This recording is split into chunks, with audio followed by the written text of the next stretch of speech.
Jā, tas process jau bišķiņ ātrāk sākās, to biļeti pasūtot. Ja?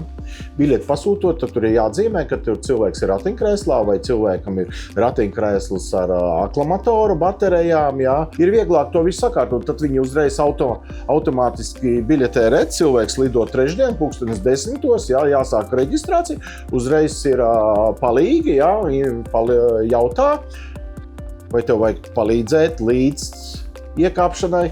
Ja tev nevajag palīdzēt, tad viņi liek mieru, tad tev sagaida pie iekāpšanas. Tas lielākais gandarījums arī, ka mēs spējam to nodrošināt. Ja? Un, protams, jāsaka paldies arī ir komandai, kas ir super vienmēr darba augstumos un arī, protams, labi apmācīta. Man pat nesen viena meitene zvanīja, un viņa saka, Aigar, kā tas notiekās? Kā to ratiņkrēslu vai to ratiņkrēslu to savu lidmašīnā iekāp, vai tu vari iebraukt? Cilvēks nezin, ja? Es pirmoreiz lidoju uz Austrāliju, Sidneju, es nezināju, man bija baļas sajūta, kā es iekāpšu, kur man ratiņkrēslu, kur man lidmašīnā liks, ja?